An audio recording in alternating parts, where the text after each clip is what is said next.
Theorem on circle congruent chords. इस video में हम सर्कल से रिलेटेड एक थ्योरम डिस्कस करेंगे जिसमें कंग्रेंट कॉर्ड के केस को डिस्कस करेंगे।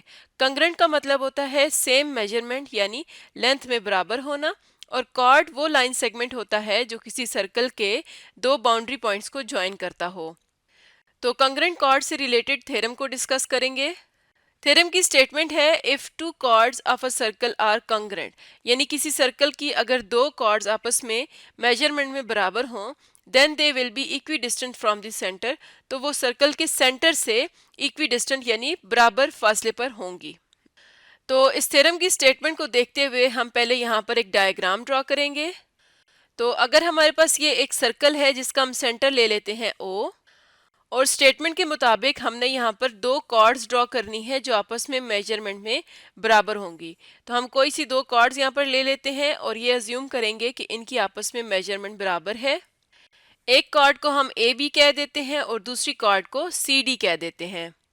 तो हमें इस थ्योरम में किसी सर्कल में दो कॉर्ड्स गिवन है जो आपस में कंग्रेंट है, तो हम गिवन में लिखेंगे A B and C D are two chords of a circle with centre O. इसके अलावा हमें गिवन है कि ए बी और सी डी की मेजरमेंट आपस में बराबर है। अब हमने ये प्रूव करना है कि ये दोनों कॉर्ड्स सर्कल के सेंटर से इक्वल डिस्टेंस पर हैं, यानी इन दोनों का जो फासला सेंटर से है वो आपस में भी बराबर होगा। तो सेंटर से फासले को देखने के लिए अगर हम ए बी पर ओ से डिस्टेंस को देखें तो मिनिमम जो डिस्टेंस होता है वो हम जानते हैं कि उस पर परपेंडिकुलर होता है, यानी कोई एक ऐसा पॉइंट जो किसी लाइन से आउटसाइड हो उससे उस लाइन सेगमेंट तक जो भी डिस्टेंस हम लेते हैं मिनिमम डिस्टेंस हमेशा परपेंडिकुलर होता है। तो इसका मतलब है कि हम पॉइंट ओ से यानी सेंटर से ए बी पर एक परपेंडिकुलर ड्रॉ करेंगे और ये जिस पॉइंट पर ए बी को टच करेगा उस पॉइंट को कह देते हैं एच। इसी तरह हम पॉइंट ओ से कॉर्ड सी डी पर भी इसी तरह से एक परपेंडिकुलर ड्रॉ करेंगे जो पॉइंट के पर उसको इंटरसेक्ट करेगा। तो हमने प्रूव ये करना है कि पॉइंट ओ से एच तक का डिस्टेंस यानी ओ एच और ओ के आपस में बराबर हैं। तो हम टू प्रूव में लिखेंगे measurement of O H is equal to measurement of O K. तो अब अगर हमने इन दोनों साइड्स को इक्वल प्रूव करना है तो हम इस तरह से यहाँ पर ट्राइंगल्स कंस्ट्रक्ट करेंगे कि हम वहाँ से अपने थ्योरम को प्रूव कर सकें। तो अगर हम पॉइंट ओ को ए से ज्वाइन कर दें तो ये एक रेडियस का पॉइंट बनता है। किस तरह से? हम जानते हैं कि पॉइंट ओ से सर्कल के किसी भी बाउंड्री पॉइंट तक हम जो डिस्टेंस लेते हैं वो क्या होगा? रेडियस होगा। तो हम पॉइंट ओ से यानी सेंटर से ए तक भी एक लाइन सेगमेंट ड्रॉ करेंगे, इसी तरह ओ से सी तक भी एक लाइन सेगमेंट ड्रॉ करेंगे। तो ये हमारे पास दो ट्राइंगल्स बन गई ओ ए एच और ओ सी के। अब हम इन ट्राइंगल्स को यूज करते हुए ये प्रूव कर लेंगे कि ओ एच और ओ के आपस में बराबर है, यानी सेंटर से दोनों कॉर्ड्स का डिस्टेंस बराबर है। तो कंस्ट्रक्शन में हम लिखेंगे join point O with A and C. तो अब प्रूफ स्टार्ट करते हैं। इस तरह से एक टेबल बना लेंगे जिसमें हम स्टेटमेंट्स और रीजंस लिखेंगे। तो जैसा कि हमने कॉर्ड ए बी का सेंटर से डिस्टेंस परपेंडिकुलर लिया है जो कि मिनिमम डिस्टेंस होता है और वो इस पे परपेंडिकुलर है, तो इसका मतलब है कि वो उसको बाइसेक्ट भी कर रहा होगा, क्योंकि हम जानते हैं कि अगर सेंटर से कोई परपेंडिकुलर ड्रॉ किया जाए किसी कॉर्ड पर तो वो उसको बाइसेक्ट भी करता है। तो हम यहाँ पर लिख सकते हैं ओ एच बाइसेक्ट्स। हम यहाँ पर ये लिख सकते हैं कि ओ एच बाइसेक्ट करता है कॉर्ड ए बी को, यानी अगर इक्वेशन की फॉर्म में लिखा जाए तो हम लिख सकते हैं measurement of A H is equal to half of measurement of A B, यानी कि ए से एच तक जो डिस्टेंस है वो ए बी का हाफ है क्योंकि ओ एच बाइसेक्ट कर रहा है ए बी को। रीजन में लिखेंगे O H is perpendicular to A B, उस पर परपेंडिकुलर है तो उसको बाइसेक्ट करेगा, और इस इक्वेशन को हम इक्वेशन नंबर 1 कह देते हैं। इसी तरह से हम ये भी कह सकते हैं कि O के सी डी को भी अगर परपेंडिकुलरली इंटरसेक्ट कर रहा है तो वो उसको बाइसेक्ट कर रहा होगा। तो हम यहाँ पर लिखेंगे O के बाइसेक्ट्स सी डी, यानी हम कह सकते हैं कि measurement of C K is equal to half of measurement of C D. Reason लिखेंगे O K is perpendicular to C D, यानी अगर ओ के सी डी पर परपेंडिकुलर है, उसको बाइसेक्ट करता है, तो यानी कि हाफ पार्ट हमारे पास इक्वल हो जाएगा सी डी के। इसका मतलब है कि अगर हम इस इक्वेशन को इक्वेशन नंबर 2 कह दें, तो इन दोनों इक्वेशन से हमें पता चलता है कि इन दोनों कॉर्ड्स का हाफ पार्ट हमारे पास आ जाएगा ए एच और सी के। और ये चीज़ हमें गिवन थी कि ये दोनों कॉर्ड्स आपस में लेंथ में बराबर हैं, यानी मेजरमेंट ऑफ ए बी और मेजरमेंट ऑफ सी डी आपस में बराबर हैं।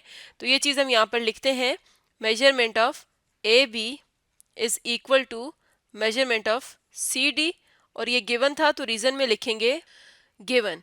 तो अगर ए बी और सी डी आपस में बराबर हैं और ए एच हाफ पार्ट है ए बी का और इसी तरह से सी के हाफ पार्ट है सी डी का, तो इसका मतलब है कि ए एच और सी के भी आपस में बराबर होंगे, क्योंकि ए बी और सी डी आपस में बराबर हैं।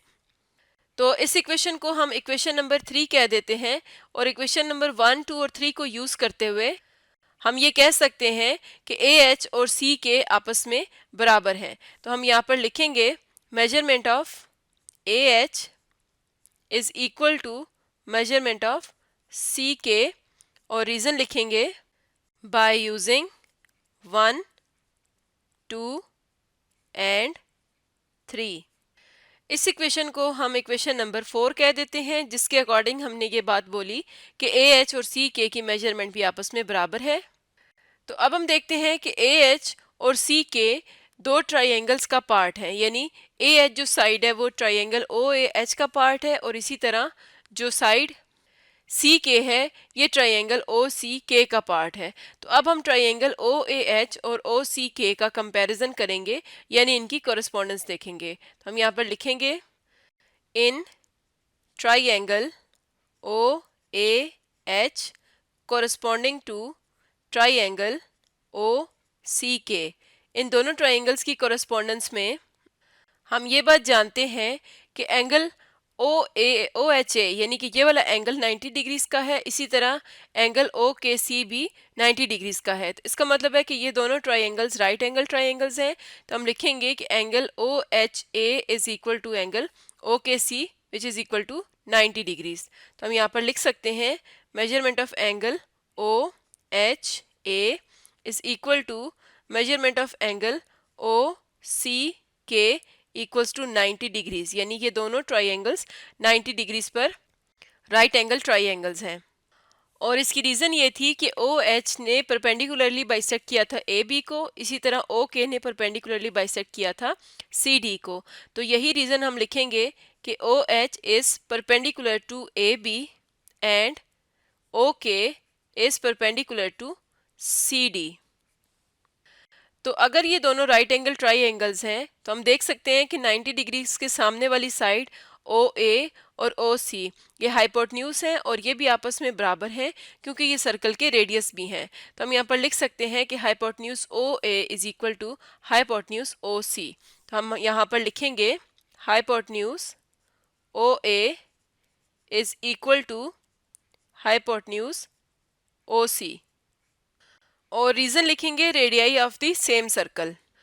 तो अब दोबारा डायग्राम पे देखते हैं। तो हमने इन दोनों ट्राइंगल्स में ये प्रूव किया है कि ये राइट एंगल ट्राइंगल्स भी हैं, इसके अलावा इनके हाइपोटेन्यूज भी आपस में सेम है, और ये चीज़ हम प्रूव कर चुके हैं कि ए एच और सी के आपस में बराबर हैं, यानी इन दोनों ट्राइंगल्स की कोरिस्पोंडिंग साइड्स भी आपस में बराबर हैं। तो हम यहाँ पर लिखेंगे measurement of side A H is equal to measurement of side C के, और ये हमने इक्वेशन 4 से लिखा है, तो हम यहाँ पर यही लिख देंगे रीजन में फ्रॉम इक्वेशन नंबर 4।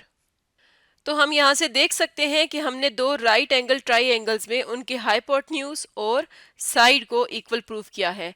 तो हाइपोटेन्यूज साइड पोस्टुलेट की मदद से हम ये बात लिख सकते हैं कि ये दोनों ट्राइंगल्स आपस में कंग्रेंट हैं, यानी हम यहाँ पर लिखेंगे therefore triangle O A H is congruent to triangle O C के, और रीजन में लिखेंगे हाइपोटेन्यूज साइड पोस्टुलेट। तो अगर हमने ये प्रूव कर दिया है कि ये दोनों ट्राइंगल्स आपस में कंग्रेंट हैं, तो इसका मतलब है कि इनकी रिमेनिंग एंगल्स और साइड्स भी आपस में कंग्रेंट होंगी। तो हम यहाँ से कह सकते हैं कि अगर इनकी कोरिस्पोंडिंग साइड ओ एच और ओ के हैं तो ये भी आपस में बराबर हैं।